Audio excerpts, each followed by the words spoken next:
our next instalment of Frontline. Very excited to be here tonight with 4 new lovely guests sharing some stories of faith, what God is doing, what brought them here today. We've got Leslie, we've got Martin, we've got SP, and we've got lovely Johnny, all doing lots of different things. So really glad that you could make it. Thank you. Let's crack on with Leslie. Lovely, thank you so much for being here. Just tell us a little something about yourself. Well, you know that my name's Leslie Ormiston, and I have 2 children who are now grown up. They're in their 30s. I have Jeff, who is working in London doing analytics, and my daughter Emily, who is working her way through musical theatre in London. Oh, wow. She's just been in Anything Goes. Fantastic. Yeah, trying hard. What else can I Wonderful. tell you about me? I'm a member of BBC. I currently have to juggle Sunday attendances because I'm working at Eastwick Road Church, 400 yards that way, down the road. So sometimes you'll see me here and sometimes you won't. Oh, lovely. I play in the worship band in both places sometimes. Yes. And just tell us what instrument that is. Oh, well, I play piano, but also I can busk, if you like, on recorders Lovely. and whistles. So Amazing. A fantastic addition to our music on the Sundays. We absolutely love it. Thank you. Do you want to tell us a bit about your role, how you ended up there, and what really inspires you? Yeah, my role is church community worker. It's for pre-retirement age group or retirees, so 55 plus really. Great. I work on behalf of Eastwick Road Church, obviously, but also because our ecumenical links in Bookham are really strong, I kind of feel that I'm working on behalf of everyone. Yeah, yeah. For ages, I was running a children's church, and I found then that God had given me personal strengths of gathering people and encouraging. Oh, wow. And that is still true, and this role very much needs those 2 things. So I call people to gather for activities and to share socially and to encourage them in their faith. Oh, that's wonderful, wonderful. Is that something that, you know, you've got something sort of going on every day, or is it a bit more of an evening time? When do people tend to meet? It's a real variety. Yeah. It's some roles within it are chaplaincy, so I look after certain user groups in the church who are not within that age group, let me add. And then there are within the church activities, for example, a worship day where we just sing for the day and choose songs and enjoy worship together as a church, but also activities that I put on. Great. So you're using lots of different skill sets, sort of day by day, connecting with people, gathering them, encouraging them in their faith. That's absolutely amazing. It's brilliant. It's a real variety, yeah. Yeah. It's a real pleasure too. And what's a recent example of where you've really seen God moving in what you're doing? Well, can I give 2? One, I'll be really brief. You may. On Tuesdays, I have a group of ladies who come to knit, and they knit and chat. And I'm not sure which muscles are used the most, to be honest, whether it's our hands or our jaws, because we just knit and chat, but there's always a reference to something, a spiritual concept or a reference to someone's faith, and we explore those together in a very unthreatening environment, which is lovely. And I've seen God really at work there with more people joining, and the way that friendship is growing and the cohesion of the group. The way that God uses relationships is just really special to see how that happens, because you never know what he's going to do, really. So I wasn't expecting that Yeah. from that group, and it's been fascinating, and I love them to bits. And when I said we're finishing at the end of November and we're going to have a break, they said, oh, couldn't we just... So actually we ran all through into December right up to Christmas. Oh, lovely, Yeah. lovely. And what was the second? The other one is the garden. It's called the Welcome Garden, and I've seen God in action.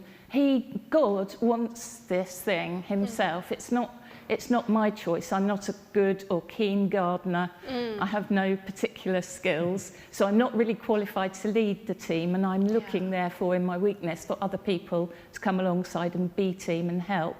But God's provision has been amazing. So firstly, we were delivered a potting shed just recently, and then immediately that arrived, a man in the congregation who's quite elderly, and I was surprised. He said, I think you need to extend that bench inside, I'll do that. So he did it, and then he said, I think you need some hooks for the tools. So he did that. I think you need some steps, and provision is coming from all over the place to facilitate this work that God's doing.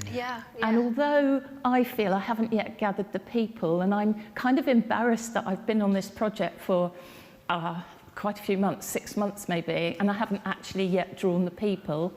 I've talked to social prescribers, and that may happen, etc. But God said, he sent a verse via Josie Taggart to me on the phone, and it was just a picture of a little green seedling, and it's from Zechariah, and it says, do not despise the day of small beginnings, for God is pleased to... I knew that before I started. Oh, God is pleased with your small beginnings. It's not that, but you can look it up. Yeah, that's wonderful. It's often when we are actually out of our comfort zones that God really that's when we really have to trust him, and often where we see amazing, amazing growth. And, you know, well done to you for having the courage to go for something that felt not in your skill set, because you're a very talented lady, and he's using you whatever you're doing. It's absolutely amazing. Have any of you had any sort of really out of your comfort zone experiences which God might have nudged you into? Well, I have recently, in my role as ops manager in the church here, when one of the elderly congregation came by very upset, and no other ministers were available. I'm not a minister, but I was asked to step in and talk to this lady, which I did for quite some time. And she'd arrived on her motorised vehicle, and she was in tears because he was saying the battery was flat and she had no idea how to get home. So as I finished with her, I'm really calling out to God at this stage, and I prayed that she'd get home safely.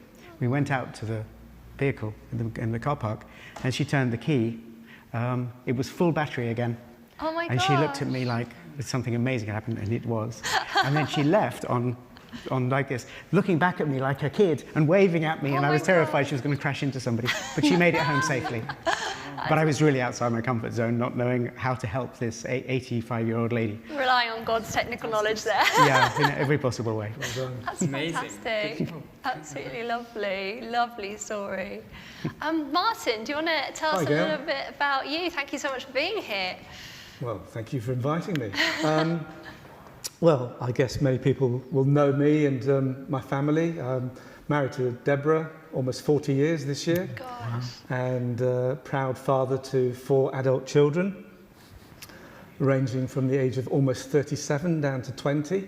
Sarah and Naomi, that is, and 2 boys in between. Aww. And very proud grandparents of Abigail and Samuel, children to Andy and Sarah, who you know. Yes, they're absolutely lovely. Yeah. So we've been coming here since about 2004, 2005, and been active in the church in various roles. So that leads us on to, how do you feel like God's put you in your role and what you're doing at the moment? Well, I don't like the word retired, but I stopped paid work just before COVID, and to be honest, I had a little bit of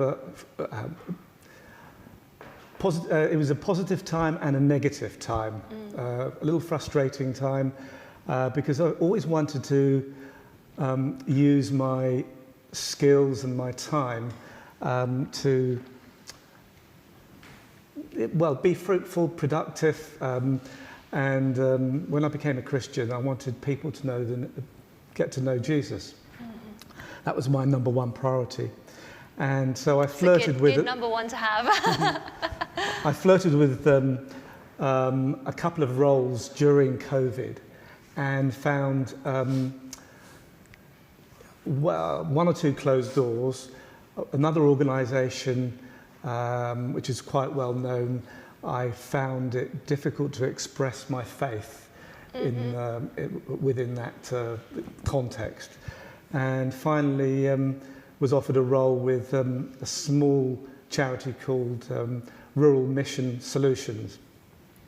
And I've taken up the ops manager role there.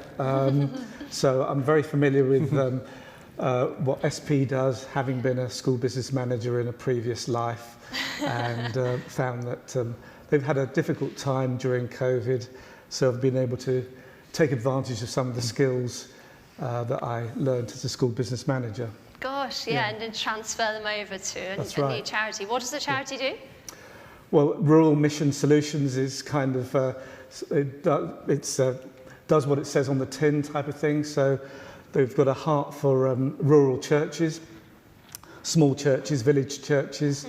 As we all know, they're all kind of declining in numbers and members. And we're trying to encourage smaller churches, probably with fewer than 50 adherents. And often there's only, 10, 15 or 20 in many of these communities or these fellowships. And we're trying to encourage them to grasp a vision and a mission to reach out to the local community. So that's really what it's all about. Amazing. So you've got a real community heart and seeing those communities grow and thrive. That's and what we want to see, transform. Amazing. Yeah. What's the recent example of what you've seen God doing in that charity, or what you're doing at the Well, moment? I mean, I think, again, RMS, they had a difficult time over COVID, and the CEO, who's been there for a number of years, has lost his wife. So things were going a little bit off track. And so I've just been able to use those skills to put together some of the basic things that are required for the charity to operate or function correctly. Gosh, sounds absolutely invaluable that you're sort of taking your experience and the experiences that God's already given you in your life, and you can now, in this stage, bless a charity that can really benefit from that. Must be really satisfying as well to sort of see things put into place, and but nerve-wracking at the same time, I'm sure. I mean, I'm having to learn new skills, because I expected, to be kind of the same kind of skill set that I used as a school business manager. But one of the first things they told me to do was I've got to build a website on Ionos, and of course I've got absolutely no clue how to do that. So that's a challenge and a half, isn't it? Spending some time doing that. So that's outside of my comfort zone. So you've become a web developer? Well, who knows? Who knows? Oh, fantastic. Absolutely brilliant.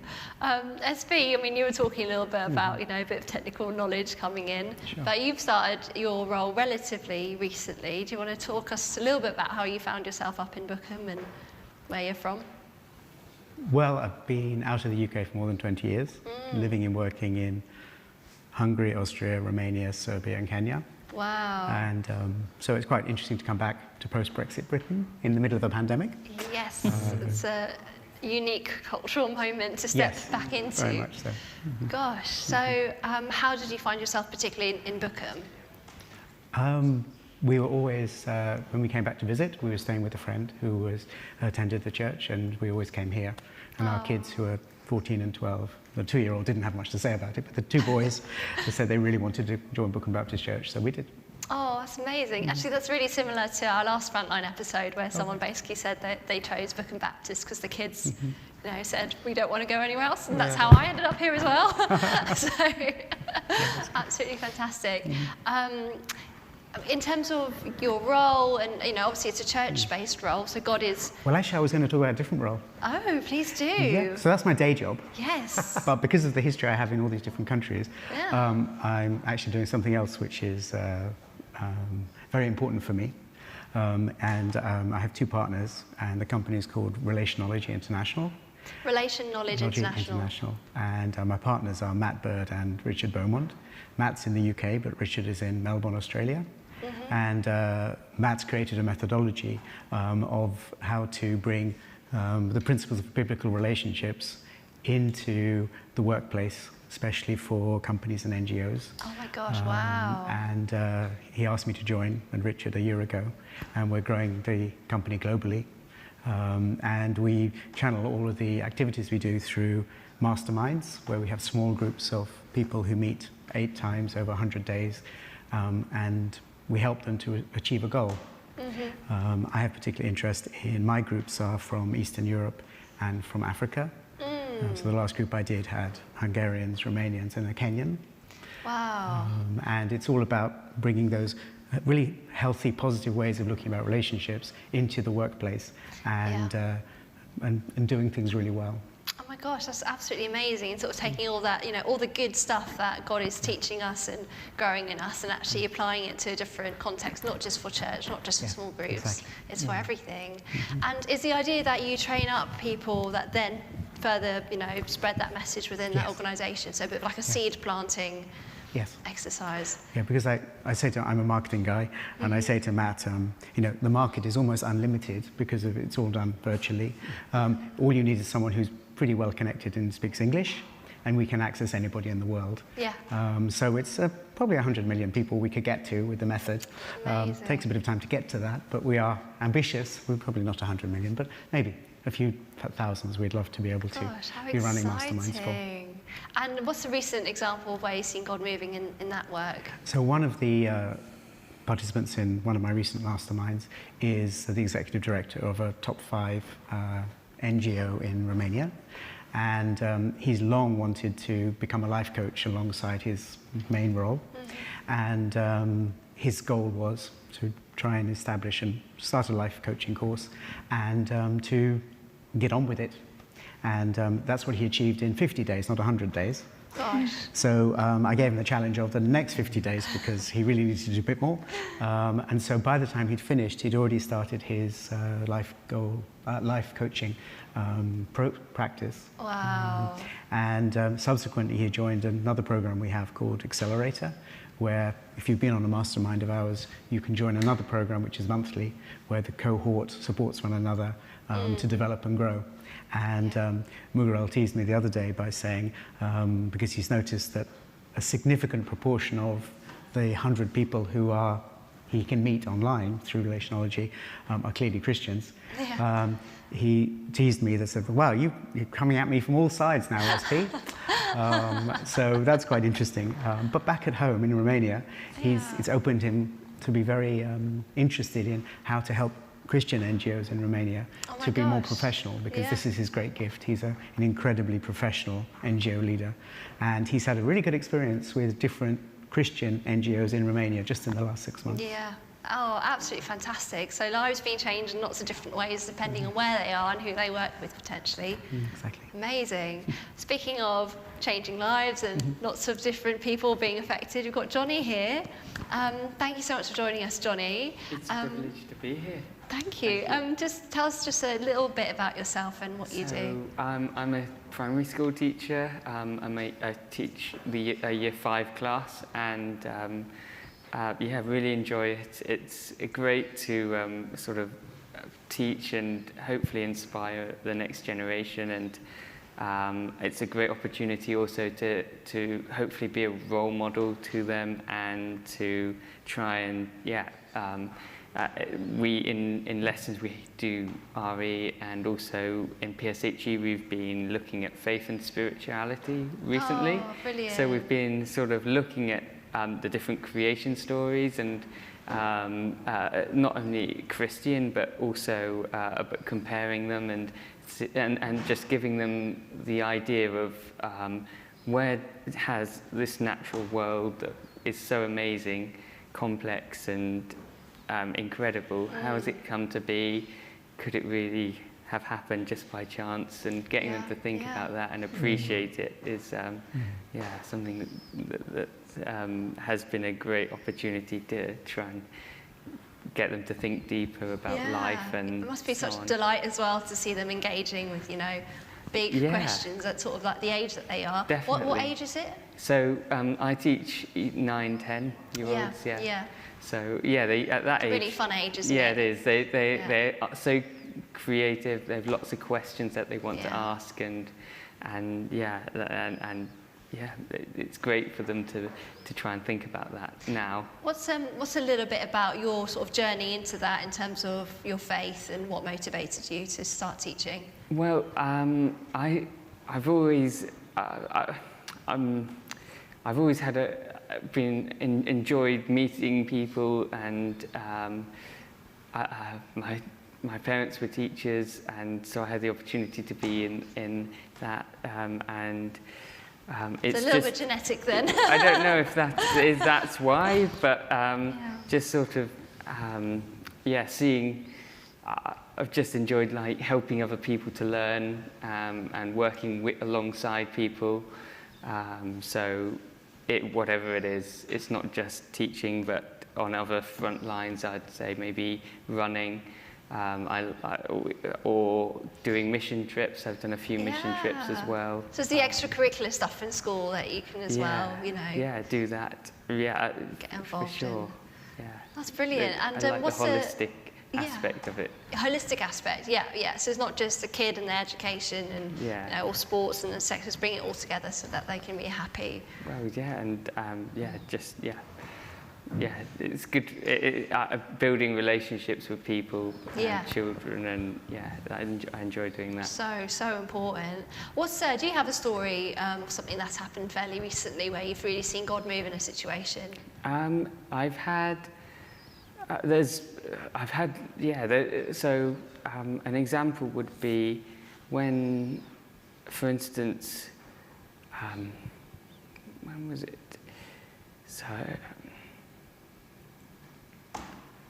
So